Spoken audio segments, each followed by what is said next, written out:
샬롬 샬롬 샬롬 샬롬. 하나님 사랑합니다. 여러분 주 안에서 사랑합니다. 오늘 사무엘상 4장 말씀 10절에서 22절 중심으로 이가봇이라는 제목의 언약궤를 하나님께 빼앗겼고 이스라엘의 영광이 떠나갔다라는 아주 절망적이고 아픈 이야기입니다. 4장 21절에 4장 20절에 보니 누가 비나스의 아내가 죽습니다. 비나스는 누구예요? 엘리세스라니 아들이죠. 홈리와 비나스가 그만 전쟁에 나가가지고 이스라엘이 참패를 하는 내용이 오늘 본문에 나와 있습니다. 20절에 죽어갈 때 그의 며느리인 비누아스의 아내가 임신하여 해산할 때가 가까웠더니 하나님의 궤를 빼앗긴 것과 그의 시아버지와 남편이 죽은 소식을 듣고 갑자기 아파서 등을 구부려 해산하고 죽어갈 때 곁에 서 있던 여인들이 그에게 이르되 두려워하지 말라. 내가 아들을 낳았다 하되 그가 대답도 아니하고 관념도 아니하고 이르기를 영광이 이스라엘에서 떠났다. 이런 뜻이 바로 이가봇의 뜻이죠. 이 아이 이름을 이가봇이라 하였으니 하나님의 궤가 빼앗겼고 그의 시아버지의 남편이 죽었기 때문이며 또 이르기를 하나님의 궤를 빼앗겼으므로 영광이 이스라엘에서 떠났다 하였더라. 이게 이가봇이라는 뜻입니다. 영광이 이스라엘에서 떠났다라는 뜻. 오늘 본문에 나오는 엘리 가문과 이스라엘의 이야기는 아주 절망적이고 슬픈 이야기입니다. 이런 엘리 가문의 그 내용을 우리가 듣고 묵상함으로 이런 아픈 실패한 인생 살지 않아야 되겠죠. 하나님이 사랑하시고 하나님께서 축복하시는 승리한 인생을 사시는 저와 여러분이 되시기를 주님의 이름으로 축복합니다. 엘리 가문의 몰락에 대해서 한번 봅니다. 이스라엘의 심판 경고가 또한 오늘 본문에 나타납니다. 오늘 역사적 배경 사사시대의 말기 300여 년 동안 사사시대가 이어지고 나오죠. 왕이 아닌 하나님께서 세우신 사사들의 시작 그 시대입니다. 사울왕 때부터 또한 왕이 생기기 시작하죠. 왕 사울 다음에 누가 우리가 사랑하는 왕이 쓰는 그러한 사건이 일어납니다. 다윗 왕이 사울왕 다음 이대로 세워지죠. 백성들이 하나님을 거역하고 자연지지하던 영적 암흑시대 사사기를 그래서 암흑기라고도 이야기를 합니다. 당시의 백성들이 하나님을 거역하고 이렇게 아주 무서운 사건들이 일어납니다. 사사시대 마렵에 제사장 겸 사사였던 엘리가 살고 있었는데 그는 백성의 지도자하고도 아주 귀족 중에 귀족이었습니다. 그런데 안타깝게도 가문이 비참하게 몰락을 합니다. 더 나아가 이스라엘을 향한 하나님의 심판이 또한 닥쳐오죠. 당시 블레셋은 이스라엘에게 아주 골치가 아픈 존재였습니다. 수시로 이스라엘을 침공해 왔습니다. 그런데 본문에 기록된 전투에서 또한 아주 참패를 당하는 내용이 본문 초기 부분에 보면 나타납니다. 사무엘의 말이 온 이스라엘에 전파되니라. 이스라엘은 나가서 블레셋 사람들과 싸우려고 에베네스를 진치고 블레셋 사람들은 아벡에 진쳤더니 2절에 블레셋 사람들이 이스라엘에 대하여 전열을 벌이니라. 그들이 싸우다가 이스라엘이 블레셋 사람들 앞에서 패하여 그들에게서 전쟁에 죽임을 당한 군사가 4,000명가량이다. 이렇게 참패한 내용이 나타나죠.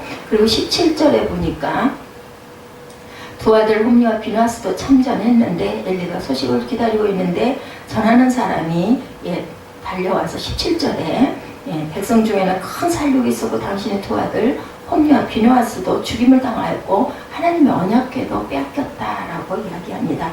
하루아침에 이스라엘이 참패를 당했는데 3만 명이나 전사했다고 10절에 보면 또 나타납니다. 처음에는 4,000명가량이었습니다. 그런데 10절에 블레셋 사람들이 첫 번이 이스라엘에 패하여 각기 장막으로 도망하였고 살육이 심히 커서 이스라엘 보병에 엎드린 자가 4만 명이었으며 하나님의 궤는 빼앗겼고 엘리의 두 아들 홈리와 비누아스는 죽임을 당하였더라.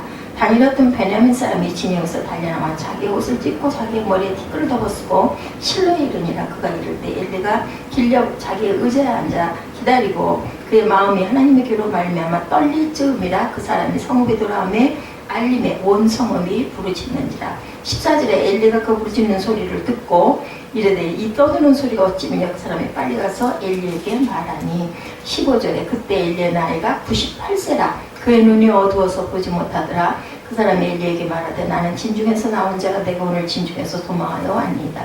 엘리가 이르되 내 아들이 일이 어떻게 되었느냐 했더니 이제 17절에 소식을 전하는 자가 대답하여 큰 백성 중에는 큰 살림이 있었고 당신의 두 아들 홈리와 비누아스도 죽임을 당하였고 하나님의 괴는 빼앗겼나이다. 18절에 하나님의 괴를 말할 때 엘리가 자기 의자에서 뒤로 넘어져 문 곁에서 목이 부러져 죽었으니 나이가 많고 비대한 까닭이라 그가 이스라엘을 사사된 지 40년이었더라. 40년 동안 사사로 있다가 그만 충격으로 비둔한 몸이 뒤로 넘어져서 목뼈가 부러져서 죽는 부분이 나타납니다.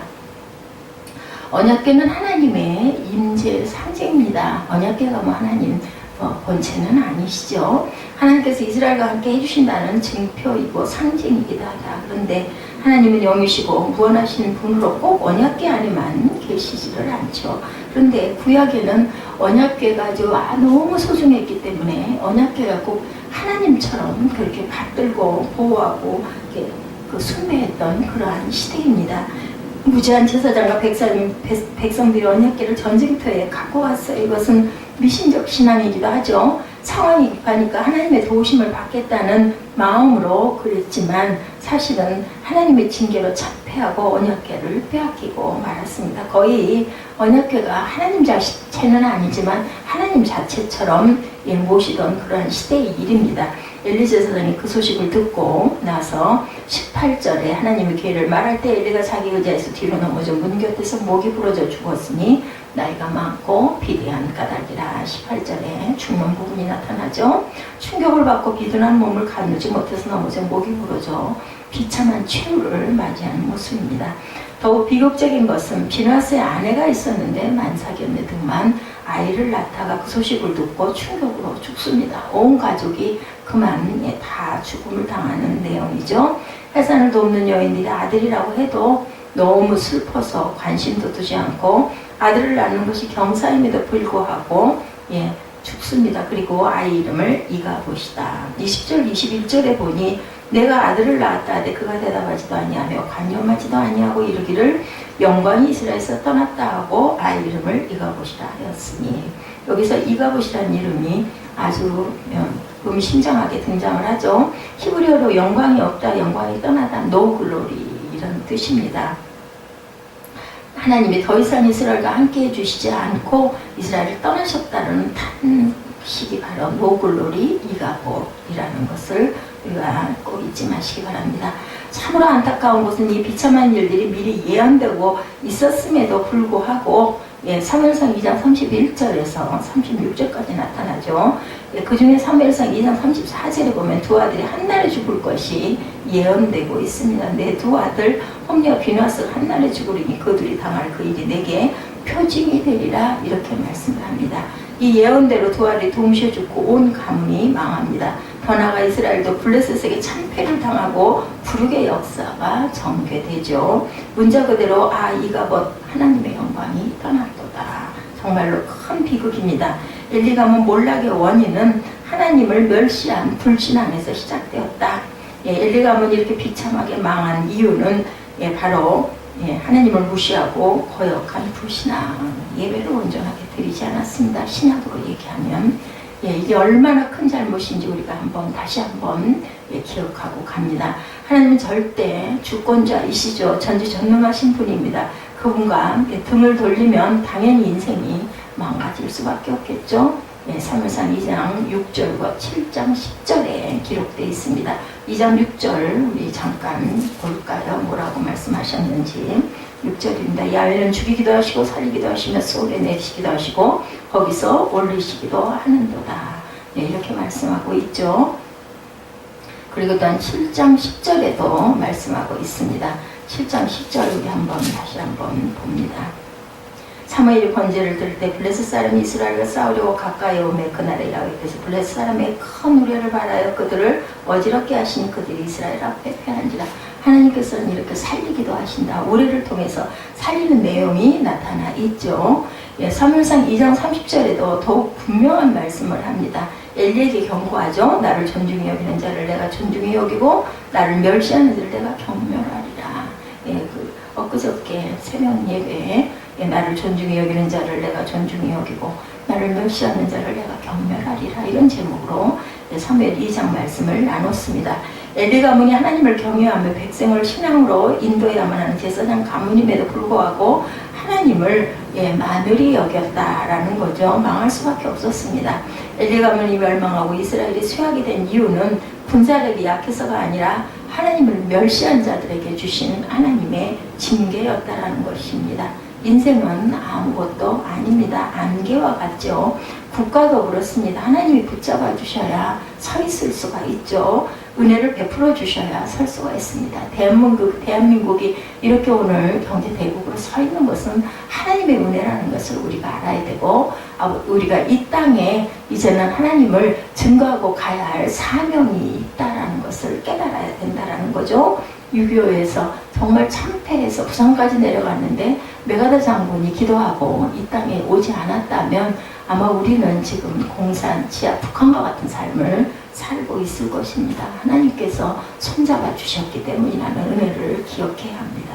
하나님이 함께 해주시면 안 될 일도 된다라는 거죠. 그래서 사무엘 7장에 말씀하시는 부분이 바로 10절 말씀이 그 말씀입니다. 하나님이 함께 해주시지 않으면 될 일도 안 되죠. 그러면 하나님을 경외하며 따르는 게 인생의 지혜고 승리의 비결입니다. 엘리 가문과 이스라엘은 바로 여기서 문제가 생겼습니다. 그들은 하나님을 경외하는 대신에 멸시했기 때문에 망하는 게 당연했다. 마치 기름을 뿌리고 불구덩이에 들어간 격이죠. 구체적으로 그들은 어떻게 하나님을 멸시했는지 우리 함께 찾아봅니다. 예배를, 오늘로 말하면 예배를, 그리고 구약에는 제사를 소홀히 했습니다. 그들은 예배를 소홀히 함으로 하나님을 멸시했죠. 엘리도 두 아들도 제사장들이죠. 다시 말하면 예배 인도자들인데 신약으로 오늘날로 말하면 예배를 소홀히 여겼다. 특히 두 아들은 백성들이 갖고 온 재물을 중간에서 가로채고 예배를 능멸했습니다. 2장 17절에 이 소년들의 주거 야훼 앞에 심히 크면 그들의 야훼 제사를 멸시함이었더라. 이렇게 나타나 있습니다. 가장 큰 죄악 중 하나가 바로 그 제사를 방해하는 방해죄. 하나님께서 가만두시지 않죠. 하나님이 가장 기뻐하시는 게 바로 예배입니다. 그 예배를 좋아하시도록 여러분들 하나님께 성령의 능력을, 은혜를 구하시기 바랍니다.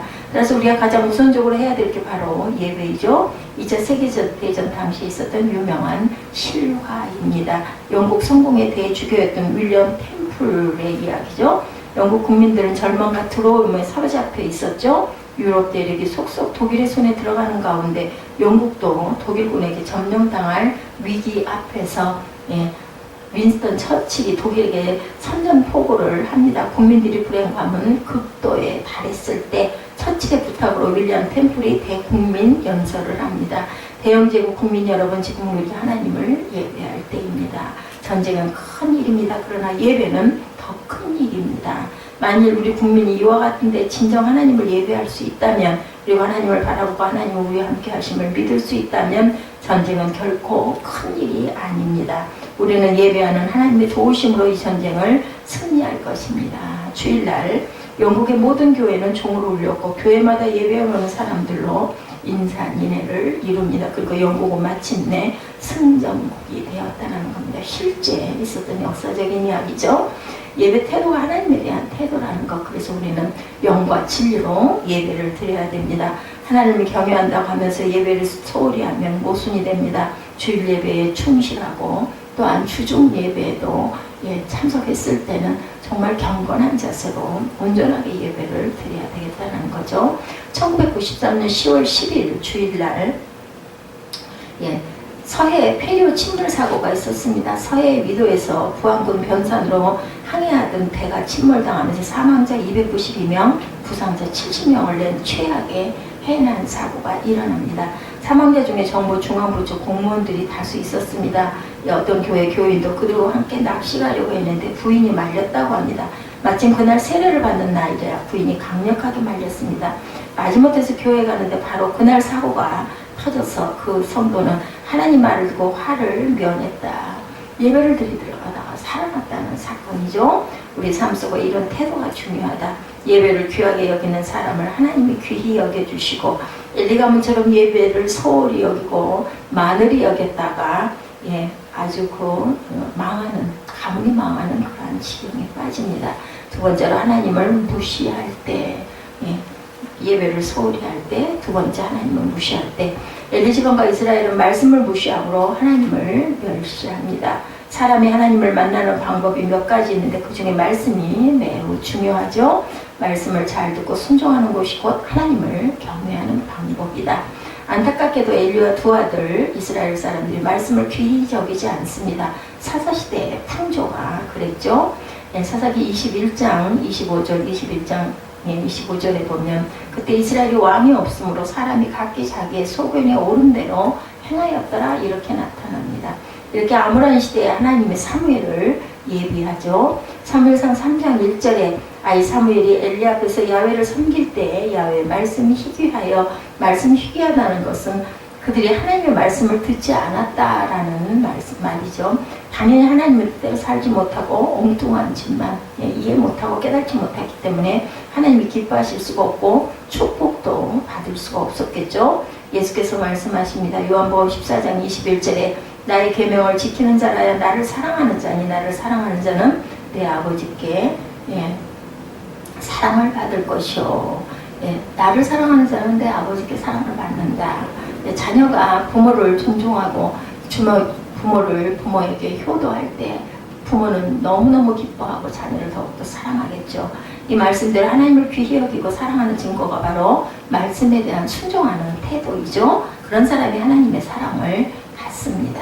그러므로 우리가 복된 인생을 원한다면 당연히 말씀 안에 살아야 되겠죠. 고린도전서 4장 6절에 기록된 말씀 밖으로 넘어가지 말라 말씀 안에서 살아라. 그럴 때 하나님이 보장하는 승리의 인생이 된다. 하나님의 영광 이가 곧 떠나면 결국 우리는 멸망할 수밖에 없다라는 거죠. 세상의 욕심에 빠지지 말아라. 셋째로 세상의 욕심, 말씀을 무시하고 세상의 욕심에 빠지고 예배를 소홀히 하고 이 모든 것들이 바로 하나님께서 보호하시지 않는 가장 큰 이유라는 것. 첫째로 가장 중요한 것은 우리가 예배를 영과 진리로 드려야 된다. 세상 욕심에 빠지면 안 되겠죠. 엘리 지방과 이스라엘은 하나님 대신 세상을 사랑하는으로 하나님을 만홀히 여겼습니다.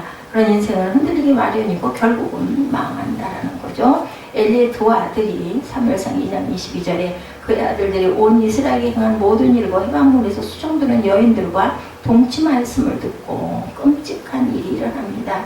엘리의 아들들 제사장들이죠. 육신의 정욕을 위해서 하나님의 성소를 더럽힙니다. 제사장이랑 그러한 사람들이 성소에서 여인들과 음행을 했죠. 그뿐이 아닙니다. 앞서 말씀드린 대로 백성들이 재물을 갖고 오면 중간에도 가장 좋은 것들은 다 가르칩니다. 백성들이 두려운 마음에 거부해도 강제로 빼앗습니다. 이 모습을 보고 진노하신 하나님이 엘리를 책망하죠. 사무엘상 2장 29절에 내 아들들을 나보다 더 중히 여겨 내 백성 이스라엘이 드리는 가장 좋은 것으로 너희들을 살찌게 하느냐 이렇게 책망하셨습니다. 하나님보다 아들들이 욕심내는 것을 좋게 여겨 엘리는 방치했다라는 거죠. 보나마나 자기도 당연히 나눠서 먹었을 것입니다. 이건 정말 하나님의 멸시라는 행위다. 요한 1서 2장 15절에 이 세상이나 세상에 있는 것들을 사랑하지 말라. 누구든지 세상을 사랑하면 아버지의 사랑이 그 안에 있지 않는다라고 말씀하죠. 하나님보다 더 사랑하고 집착하는 게 있으면 그게 바로 하나님과 원수이다. 우선이죠. 그런 게 우리 인생 가운데 있으면 안 된다. 심지어 자식이라도 하나님보다 귀하게 여기면 안 되겠죠. 엘리의 경륜을 우리가 깊이 기억해야 됩니다. 물론 우리가 육체를 가진 존재이기 때문에 세상에 살면서 필요한 것들이 많습니다. 그렇지만 지나치면 안 된다. 하나님은 욕구 채우는 것은 도와주십니다. 가능한 부분까지는. 그러나 지나쳐서 탐욕을 부리면 하나님이 기뻐하시지 않고 하나님보다 더욱더 중요한 자리에 놓으면 안 된다라는 거죠. 엘리와 이스라엘의 모습을 우리가 거울로 삼고 우리는 하나님을 가장 사랑하고 하나님을 가장 귀히 여기는 참 신앙인이 되어서 예배를 귀중히 여기고 세상의 것들을 너무 바라보며 탐욕을 가져서는 안 되겠고 말씀을 중요하게 여기고 말씀대로 살아야 되겠죠. 인간의 흥만성쇠는 하나님에 대한 태도죠. 신앙과 영성에 달려 있습니다.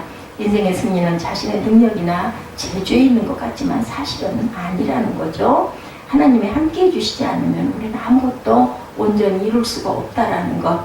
예, 우리가 하나님의 흥망성쇠, 개인적으로나 국가적으로나 흥망성쇠는 하나님 손 안에, 이 손 안에 달려있다. 예, 하나님의 손 안에 달려있다는 것을 우리가 잊지 말아야 되겠다. 예, 성경은 누누이 권면하고 약속하죠. 시편 34편 9절에도 너희 성도들아 야훼를 경외하라. 그를 경외하는 자에게는 부족함이 없도다. 하나님을 경외하면 만사 오케이다.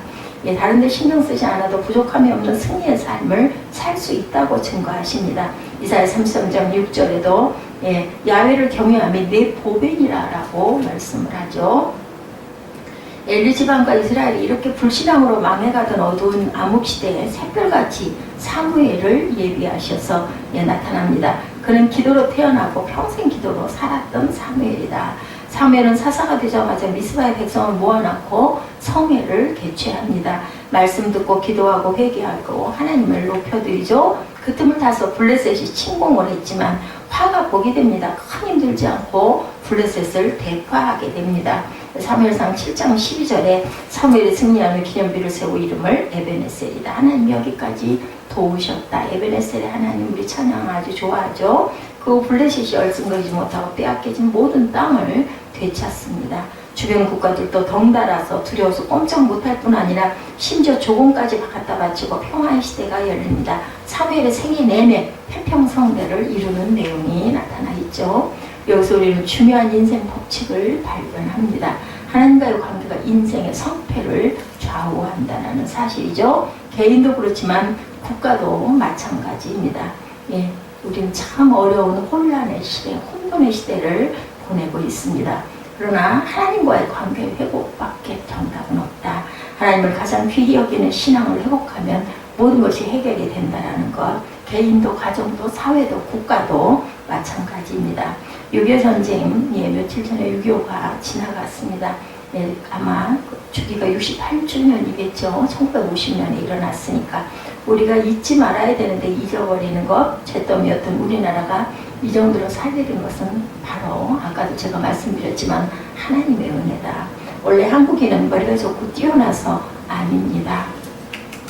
왜 실제 그 일제의 지배를 우리가 받았을까? 6.25 때 참전한 16개국의 유엔군이 도와주지 않았더라면 우리나라는 당연히 영영이 일어나지 못했을 것입니다. 그들의 은혜를 기억하고 감사해야 되겠죠? 그들을 기억하는데 정작 도움을 받은 우리가 잊어버리면 안 됩니다. 워싱턴 DC에 가면 한국전쟁 기념공원이 있습니다.